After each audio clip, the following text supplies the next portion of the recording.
You weren't born to beg for attention. Not as a child, not as an adult, not in love, not in business, not in your purpose. You were born to radiate something so deeply rooted in your essence that others feel it before you speak. In a world obsessed with noise, attention has become currency. But attention without authenticity is cheap. You scroll through life watching others scream for validation. And maybe, just maybe, you've done the same. The Stoics would tell you, what's loud isn't always true. What's popular isn't always valuable. Seneca said, "He who is everywhere is nowhere." When your energy is scattered, when your soul chases applause, you dilute your power. You don't need to scream to be heard. You don't need to beg to be loved. You don't need to prove yourself to exist. The greatest transformations happen in silence. The seed doesn't beg the soil to grow. It just roots itself deep, quietly, powerfully. You think the world isn't noticing you? Good, let it be quiet.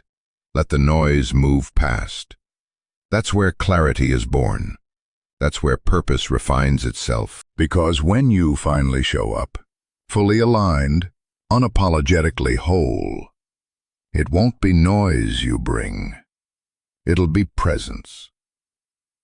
Begging is for those who forgot who they are. You are not your wounds. You are not your likes. You are not your followers. You are the flame, not the moth. You are the message, not the echo. Remember, lions don't beg for respect. They move, and the jungle adjusts. Let today be the last day you beg for scraps of attention, and the first day you sit at the table you built, in silence, with power. You were not born to beg.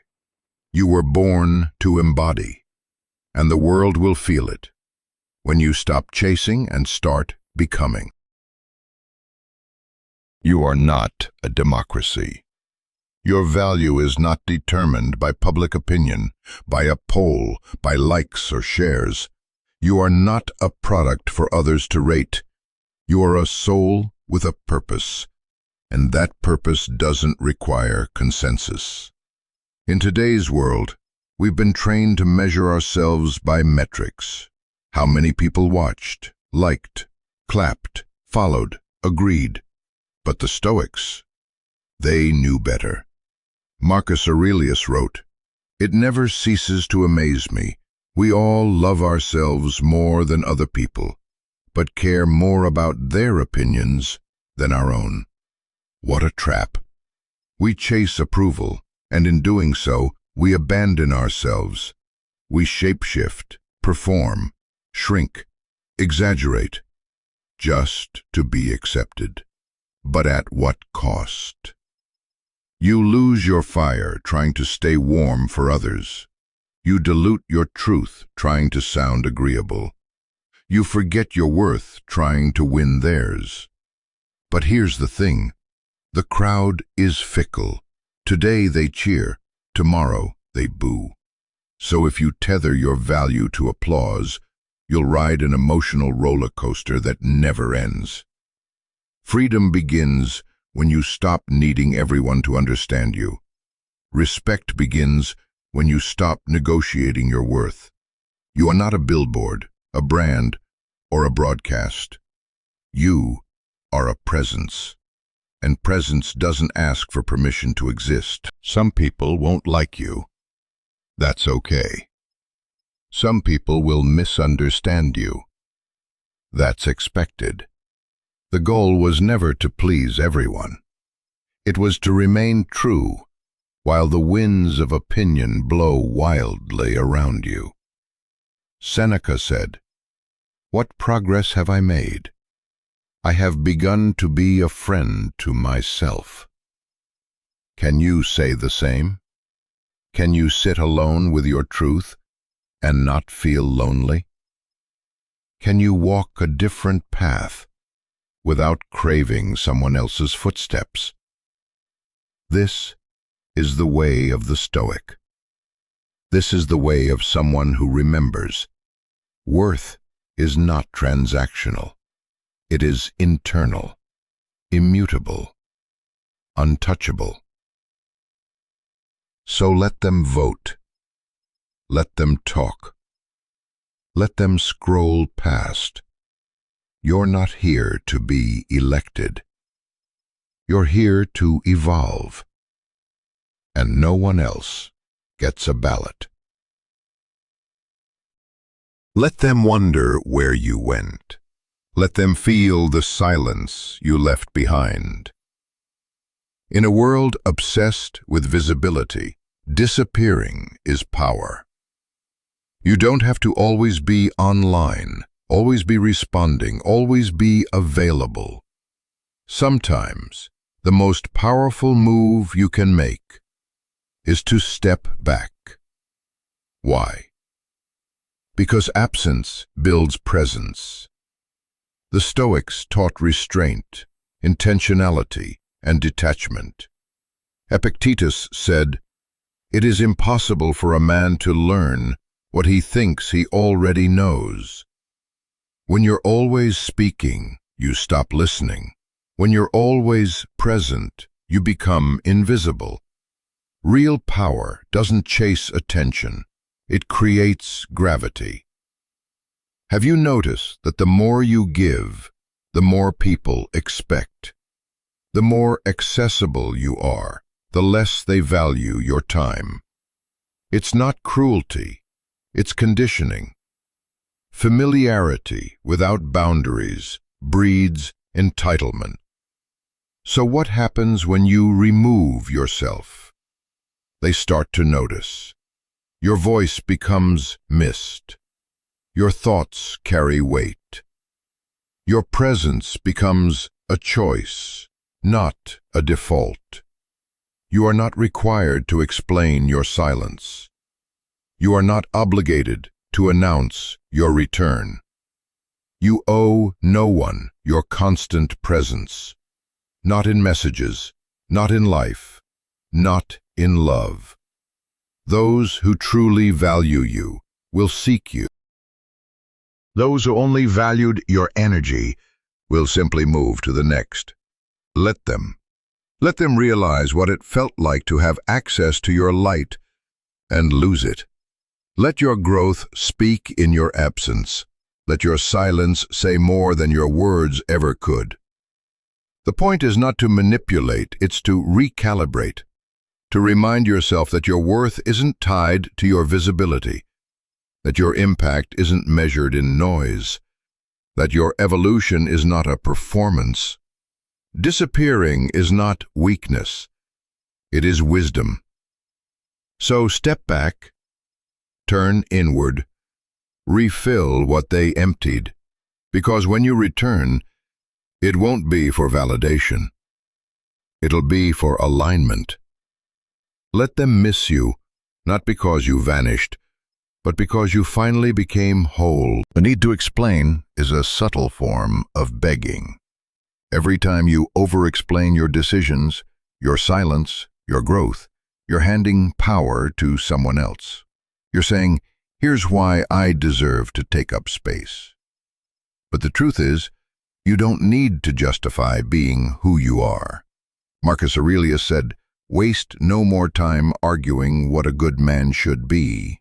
Be one." Let that sink in. Because while you're crafting the perfect explanation, life is moving.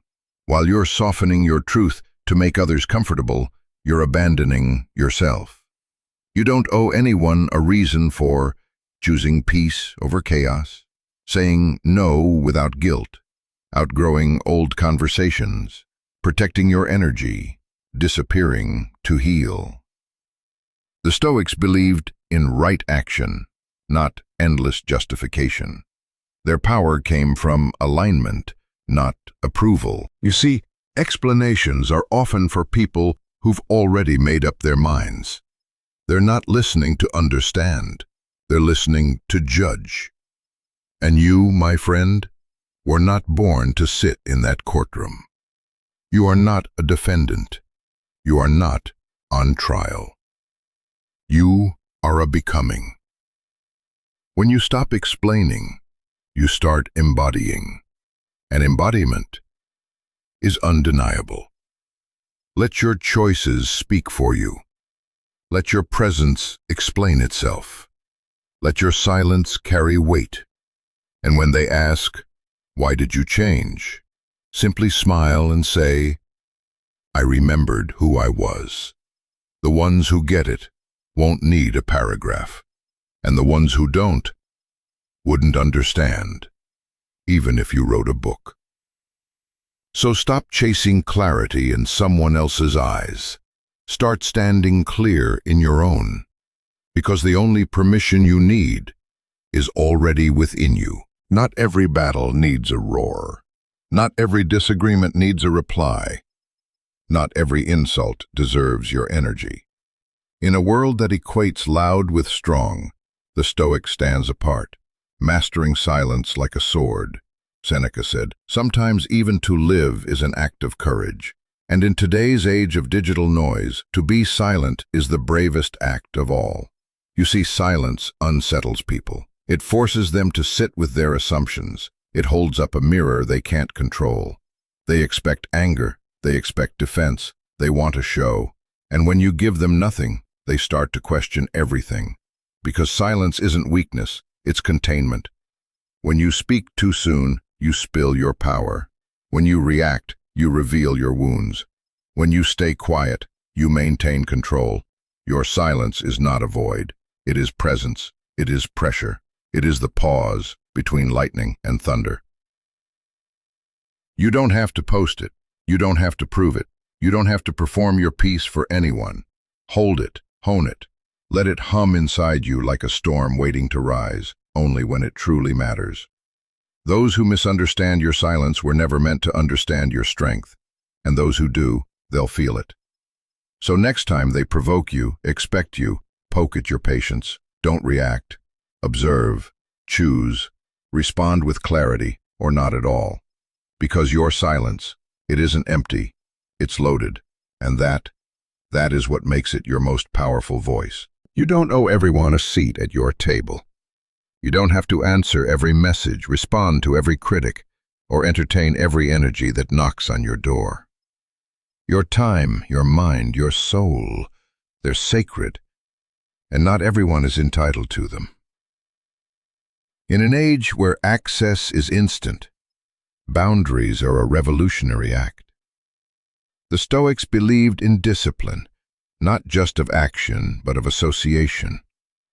Epictetus warned, "Avoid fraternizing with those who do not lift you up." Why? Because influence is contagious. You become what surrounds you. So ask yourself, who has access to you, and why? Is it loyalty, guilt, fear, or habit? You see, not everyone in your life is there to grow you. Some are there to test you, drain you, distract you, or delay you. And if you're not intentional, they'll occupy your life like squatters in a vacant palace. The palace is your mind. The king or queen is your peace. And the guards? Those are your standards. Start raising them. Not to push people away, but to let the right ones in. The ones who honor your energy, who challenge you with love, who sharpen your thoughts, not dull them. Who see your silence not as rejection, but as self-respect. When you stop giving everyone access, you stop living on the emotional roller coaster they control. You stop explaining, chasing, performing. You start choosing. And with choice comes power. The power to protect your purpose. The power to preserve your focus. The power to walk away without bitterness and without a speech. You don't have to slam every door. Just close them gently and lock them behind you. Because access to you is not a right. It's a privilege. And you are allowed at any moment, to revoke it. Sometimes the most powerful move is to leave quietly. Not with anger, not with drama, not with fireworks, just silence. You don't need a grand exit. You don't need to prove a point. You don't even need to be understood. Because when you truly reclaim your worth, you stop seeking closure from people who were never open to you in the first place. The Stoics taught us peace is an internal decision, not a negotiated settlement. Seneca once said, "It is not that we have a short time to live, but that we waste a lot of it." How much time have you wasted explaining yourself to people committed to misunderstanding you? How much energy have you spent trying to get others to care as much as you do? Sometimes the real flex is to walk away. Not because you're weak, but because you've finally seen enough. Not every relationship needs fixing. Not every wound needs reopening. Not every ending needs a closing speech. There's a quiet strength in choosing dignity over destruction. You don't have to curse them. You don't have to convert them. You just have to release them. Because carrying resentment is like drinking poison and expecting them to hurt. Let go, not for them, for you. When you stop trying to win the argument, you win your peace. When you stop trying to be right, you become free. And when you stop trying to make it all make sense, you start to make space. Space for new beginnings. Space for inner clarity. Space for a life that doesn't demand constant justification. So, the next time they pull you into the ring, step back, smile, and walk away without a war. It wasn't rejection. It was protection. It was redirection. It was the universe whispering, "Not this way. Try again." We are conditioned to believe rejection means we're not good enough, not smart enough, not lovable. But the Stoics taught us something far more liberating. Events themselves hold no meaning. Only our interpretation gives them power. Marcus Aurelius wrote, "Choose not to be harmed, and you won't feel harmed. Don't feel harmed, and you haven't been." Rejection is not a wound, it's a window. It lets you see where you truly stand. It frees you from illusions. It reveals where you were forcing what wasn't meant to fit. That job you didn't get, that person who walked away, that deal that didn't close. Maybe they weren't losses, maybe they were clearings. The world has a way of making space for what's right, by removing what's wrong. But here's the secret. You have to trust the detour. Because the path you planned may lead to comfort, but the path you're given leads to growth. Pain sharpens you. Setbacks shape you. Rejection reroutes you. It teaches resilience. It teaches resourcefulness. It teaches you to rise without applause, to build without being seen, to believe in yourself when belief is the only thing you've got. So when the door slams shut, don't curse the door. Pause, breathe, and say, "Thank you," because now you're free. Free to evolve, free to explore, free to discover the version of you who doesn't settle, but transcends. And that, my friend, is a divine direction. So next time life says no, hear it as next, and walk forward with power. Imagine this. Someone insults you. They try to provoke you, to get a rise out of you. But you do nothing. You don't flinch. You don't defend. You don't even blink. That is power. The world is full of noise. People project their pain, their insecurities, their chaos, hoping you'll absorb it. But when you choose not to react, you become untouchable. Marcus Aurelius wrote, "You have power over your mind, not outside events. Realize this, and you will find strength." The Stoics believed reaction is weakness. It means you've lost control, handed your emotions to someone else like a remote control. But not reacting, that's mastery. It says, "I am not your puppet. My peace is not up for grabs."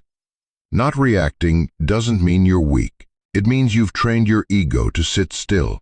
It means you've risen above the arena where every insult demands a sword. You don't need to fight every battle. You don't need to explain your silence. You don't need to respond to ignorance with energy, because your energy is sacred. It's a currency. And every time you spend it on drama, on gossip, on outrage, you bankrupt your purpose. So next time they test you, pause. Ask, is this worth my peace? Is this worth my power? Most of the time, the answer will be no. Let them talk. Let them judge. Let them spin their stories. Your job isn't to correct them. Your job is to stay aligned. Because when you don't react, you don't give them control. And when you don't give them control, you keep your crown. This is not about suppressing emotion. It's about channeling it. It's about choosing your response instead of being ruled by reflex. So, hold your silence like a sword. And remember, calm isn't passive. Calm is a flex. The greatest strength is restraint. You don't have to chase what's already yours by nature. You don't have to scream to be heard, beg to be seen, or shrink to be liked. The truth is, what aligns with your soul will find you, not when you perform, but when you stand still in your truth. The Stoics taught us that virtue is magnetic. When you embody discipline, integrity, and self-mastery, you attract peace. You attract clarity. You attract people who see you, not your mask. Epictetus said, don't explain your philosophy, embody it. Stop proving. Start becoming. You're not here to please everyone, you're here to grow into someone you respect. Because when you respect yourself, your standards rise, your energy sharpens, your time becomes expensive. And suddenly, what used to distract you no longer qualifies to even access you. You become a filter, not a sponge. You don't absorb attention, you choose it. You don't demand respect, you radiate it. Let your silence be louder than your noise. Let your actions be the echo of your values. Because attraction is not about being flashy, it's about being real. Authenticity resonates deeper than performance. And here's the secret. When you stop chasing, the right things catch up. Love, opportunities, inner peace. Let your alignment do the attracting. Let your self-respect build the gravity around you. You are not desperate, you are deliberate. You are not needy, you are ready. And if something passes you by, let it go. What's meant for you will know how to find you without a chase. If this message spoke to you, subscribe for more powerful wisdom like this. Let's rebuild together.